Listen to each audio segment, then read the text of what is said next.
Derrière le glamour argenté du Hollywood classique se cachait un monde de secrets, des murmures qui résonnaient à travers les arrière-cours des studios et les salons enfumés de Sunset Boulevard.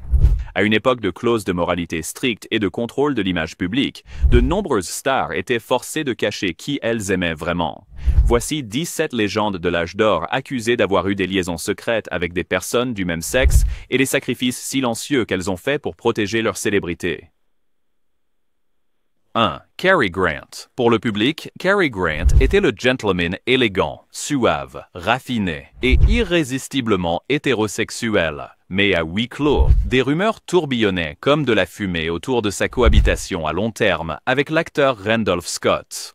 Les deux ont partagé une maison de plage pendant plus d'une décennie, suscitant des commérages incessants et l'examen minutieux des médias. Les publicistes ont écarté cela comme une camaraderie de célibataires pour économiser de l'argent. Mais les initiés de l'industrie murmuraient l'existence d'un lien profond, possiblement romantique. Leurs photographies se prélassant torse nu près de la piscine, s'embrassant dans une félicité domestique mise en scène, alimentaient les spéculations des tabloïds. À une époque où les studios organisaient des mariages pour faire taire les rumeurs, la proximité durable de Grant avec Scott est devenue un casse-tête pour les relations publiques. Bien que les deux hommes aient nié toute relation autre que l'amitié, ceux de l'underground queer d'Hollywood pensaient autrement. Des biographes comme Scotty Bowers ont plus tard affirmé que Grant et Scott avaient des relations avec des personnes du même sexe, protégées par des intermédiaires discrets et une loyauté mutuelle. Les multiples mariages de Grant, 5 au total, n'ont guère étouffé les rumeurs. Certains ont même allégué que ces studios l'avaient poussé au mariage pour assainir son image. Qu'elle soit romantique ou platonique, la relation entre Grant et Scott défiait les attentes rigides de la masculinité des années 40. En fin de compte, Cary Grant n'a jamais publiquement reconnu de relation non hétérosexuelle, mais la vérité de son cœur a peut-être toujours appartenu à quelqu'un que le monde refusait d'accepter. Deuxièmement, Katharine Hepburn. Katharine Hepburn dégageait une indépendance, l'actrice audacieuse portant des pantalons qui défiaient les normes de genre bien avant que cela ne devienne à la mode. Tandis que la presse était obsédée par son amour pourpre pour Spencer Tracy, un récit caché se déroulait sous la surface.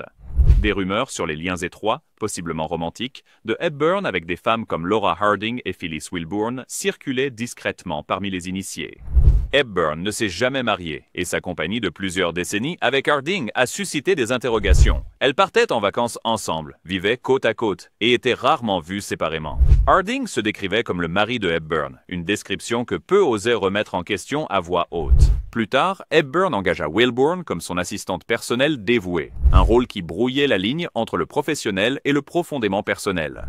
Dans le mémoire publié à titre posthume Full Service, Scotty Bowers, le célèbre fournisseur d'Hollywood, affirma qu'il avait organisé des rencontres de même sexe pour Hepburn à plusieurs reprises. Bien que non vérifiées, ces histoires renforcèrent les soupçons de longue date sur sa vie privée.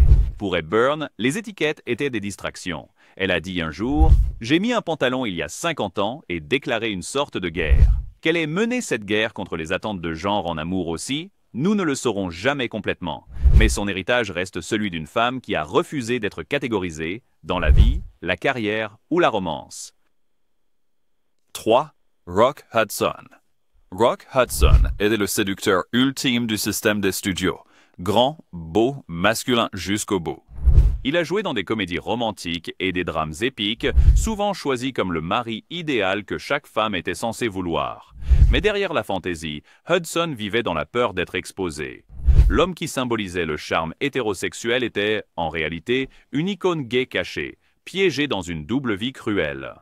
Sous contrat avec Universal, l'image de Hudson était si soigneusement contrôlée qu'un simple soupçon de scandale pouvait détruire sa carrière. Son agent, Henry Wilson, protégeait agressivement le secret de Hudson, allant jusqu'à orchestrer un mariage de façade avec la secrétaire Phyllis Gates. Bien que le mariage ait été bref et émotionnellement vide, il a servi son but, détourner les rumeurs croissantes. Les amis et les proches connaissaient la vérité. Hudson avait des compagnons masculins de longue date, assistait à des fêtes privées gays et soutenait des associations caritatives discrètement liées à la communauté LGBTQ+. Mais ce n'est qu'en 1985, lorsque Hudson a révélé qu'il mourait du sida, que le public a enfin vu l'homme derrière le mythe.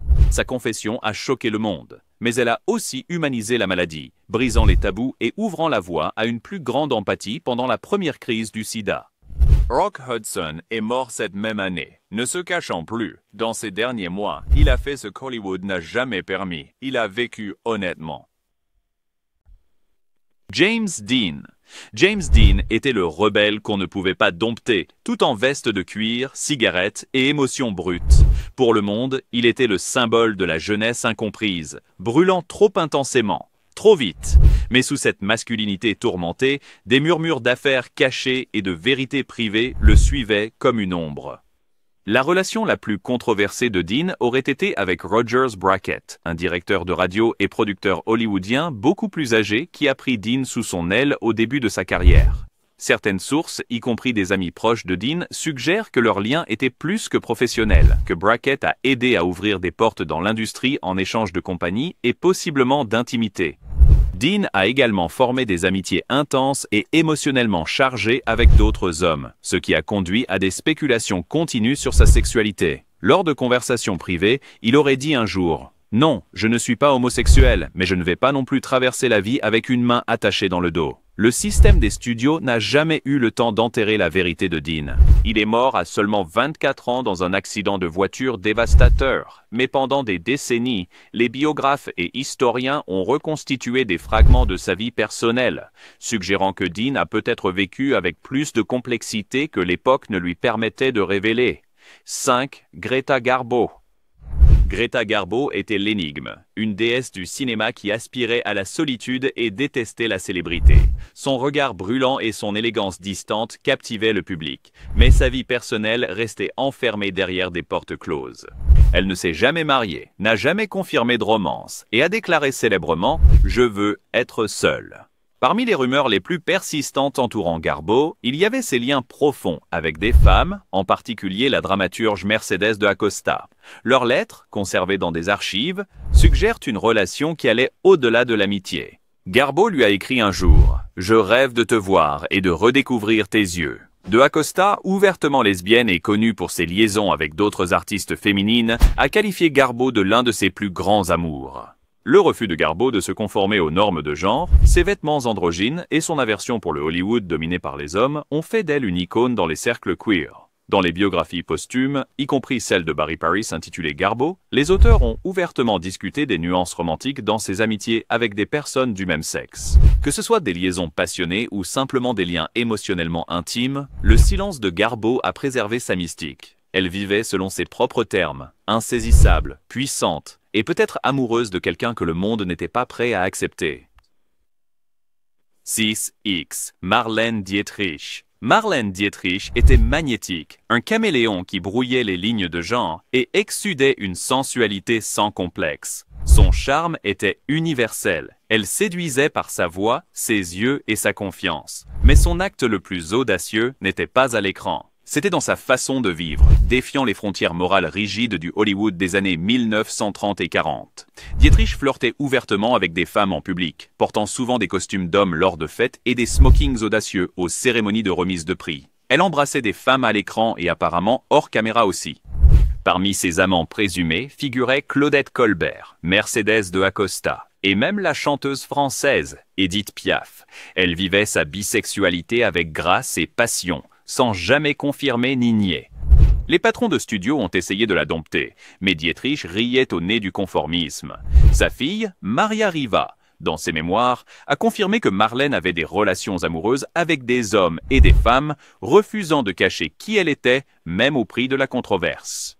À bien des égards, Dietrich était en avance sur son temps de plusieurs décennies. Un symbole de liberté sexuelle à une époque où cette liberté comportait de grands risques. Elle établissait ses propres règles, aimait qui elle voulait et a tracé un chemin pour que des générations d'icônes queer puissent suivre. 7. Ramon Novarro.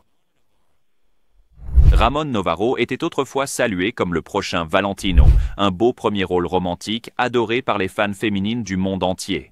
Mais sous l'image de l'idole de cinéma se cachait un homme contraint de vivre dans le secret. Novarro, un catholique fervent né au Mexique, luttait contre l'impossible dualité d'être à la fois un croyant dévoué et un homme gay caché dans une industrie impitoyable. À l'époque du cinéma muet et des premiers films parlants, la célébrité de Novarro a grimpé en flèche. Mais des rumeurs sur ses relations avec des personnes du même sexe circulaient discrètement parmi les initiés. Il a été lié à plusieurs hommes au fil des ans, y compris le publiciste Herbert Howe et le costumier Harry Hay. Ces relations étaient profondément cachées, Novarro menant une double vie marquée par la culpabilité et la discrétion. Sa vie privée deviendrait un spectacle public brutal. En 1968, Navarro a été assassiné chez lui par deux hommes qui l'auraient invité pour une rencontre rémunérée. Les médias se sont délectés du scandale, entachant son héritage avec un sensationnalisme cruel. L'histoire de Navarro est devenue un symbole de la façon dont Hollywood et le monde pouvaient être impitoyables envers les stars queer. Il a passé sa vie à cacher sa vérité. Dans la mort, il a été exposé, non pas avec dignité, mais avec la cruauté des tabloïds. Pourtant, son héritage perdure à la fois comme un avertissement et un acte silencieux de survie. Ah, absolument. Voici les 4 prochaines entrées pour votre script. Dick, cette star de l'âge d'or, accusée d'avoir eu des liaisons secrètes avec le même sexe. Continuons dans un style prêt pour la voix off immersive. 8. Barbara Stanwyck. Barbara Stanwyck dégageait une force, le genre de force qui faisait d'elle une puissance dans le film noir hollywoodien et les westerns. À l'écran, elle était vive, magnétique et irrésistible pour les hommes. Hors écran, cependant, sa vie privée était strictement contrôlée et des rumeurs de relations amoureuses avec des femmes ont persisté pendant des décennies. Son mariage avec l'acteur Robert Taylor a longtemps été considéré par certains historiens comme un arrangement classique de studio, conçu plus pour les apparences que pour la passion. Dans les coulisses, des murmures sur les liens étroits de Stanwyck avec des femmes circulaient parmi les initiés de l'industrie. Un nom qui revenait souvent était celui de la costumière, Edith Head. Les deux partageaient une amitié décrite par certains comme intensément intime, Stanwyck la consultant souvent sur des sujets bien au-delà de la mode. Scotty Bowers dans Full Service a affirmé que Stanwyck recherchait fréquemment la compagnie de femmes et devait être soigneusement protégée par les agents de l'industrie. Certains co-stars ont remarqué qu'elle évitait les relations romantiques avec les premiers rôles masculins hors caméra, gardant ses distances avec les rumeurs. Dans l'après-guerre, Stanwyck s'est taillé une place en tant que femme farouchement indépendante dans une industrie patriarcale. Elle ne s'est jamais remariée, n'a jamais expliqué, n'a jamais confirmé. Son silence était son armure, un moyen de survie dans une ville où un amour différent pouvait tout vous coûter. 9. Tab Hunter. Tab Hunter était le garçon américain par excellence, blond, athlétique et bien sous tout rapport. Il ornait les couvertures des magazines pour adolescents, jouait dans des films à succès et était présenté comme le rêve de toutes les filles. Un rendez-vous. Mais derrière cette image de rêve se cachait un jeune homme étouffant sous le poids d'une vie qui n'était pas vraiment la sienne. Tab Hunter était gay, et il savait qu'en parler ouvertement mettrait fin à sa carrière du jour au lendemain. Sous le contrôle de Henry Wilson, le même agent qui représentait Rock Hudson, Hunter était obligé de sortir avec des starlettes pour les caméras. Tout cela n'était que pour la façade. Derrière le rideau, il entretenait des relations secrètes avec des hommes, y compris une romance largement répandue avec l'acteur Anthony Perkins. Dans son best-seller autobiographique, Tab Hunter Confidential, Hunter a finalement révélé la vérité, des décennies après que le risque soit passé. Il a détaillé la douleur de se cacher, le langage codé qu'il utilisait et les efforts du studio pour dissimuler sa vérité, y compris l'arrestation de tabloïds et la plantation préventive d'histoires sur de fausses relations hétérosexuelles. Tab Hunter a vécu assez longtemps pour reprendre son récit. Il est devenu une voix pour ceux réduits au silence par la machine dorée, et ce faisant, il a prouvé que vivre honnêtement, même des décennies plus tard, valait la peine d'attendre. Dix. Anthony Perkins. Pour la plupart des spectateurs, Anthony Perkins sera toujours Norman Bates, le propriétaire d'hôtels hantés et tordus dans Psychose. Mais Perkins lui-même n'était pas étranger aux tourments intérieurs. Hors écran, il luttait avec l'identité même que le Hollywood des années 1950 interdisait, son attirance pour d'autres hommes. Perkins a grandi profondément religieux et émotionnellement réprimé. Selon plusieurs biographies, y compris Split Image de Charles Weinkoff, Perkins a eu plusieurs relations avec des personnes du même sexe, souvent menées en privé et sous une énorme anxiété. L'une des rumeurs les plus persistantes était sa relation romantique avec Tab Hunter. Tous deux étaient des étoiles montantes sous la stricte surveillance des studios, et leur connexion secrète était traitée comme une menace pour la sécurité nationale par les publicistes. Malgré ces pressions, Perkins a cherché à avoir des relations queer bien dans sa vie adulte. Il a ensuite épousé la photographe Barry Berenson et a eu des enfants, un geste que certains croient motivé davantage par l'image publique que par une clarté personnelle. Même marié, Perkins aurait eu des difficultés avec son orientation, vivant souvent isolé des cercles sociaux d'Hollywood. Sa vie s'est terminée tragiquement en 1992 lorsqu'il est mort d'une pneumonie liée au sida. Ce n'est qu'à sa mort que la plaine trace. À apparaître Au grand jour. Pour toute l'horreur qu'il a dépeinte à l'écran, la peur réelle de Perkins était bien plus personnelle, être vu et ne pas être accepté. 11. Montgomery Clift. Montgomery Clift était un paradoxe, aussi émotionnellement brut que Brando, mais aussi fragile qu'un masque de porcelaine. Il était un pionnier de la méthode de l'acteur studio, une star qui apportait un tourment intérieur à chaque rôle. Mais ce même tourment reflétait sa propre vie intérieure, hantée par la honte, le secret et un amour inavoué. Dès le début de sa carrière, Clift était supposé avoir des relations romantiques et sexuelles avec des hommes.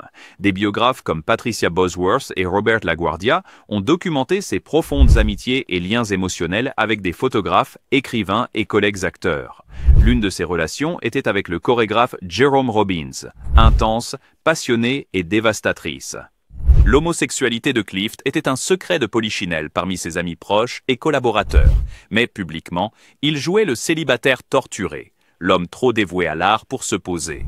Après un accident de voiture dévastateur en 1956, Clift a sombré dans l'addiction et la dépression, s'isolant encore plus du monde. Elizabeth Taylor, son amie de toujours, a dit un jour que Clift était l'homme le plus beau et l'âme la plus torturée qu'elle ait jamais connue. Elle le protégeait, l'aimait et ne demandait jamais d'explication.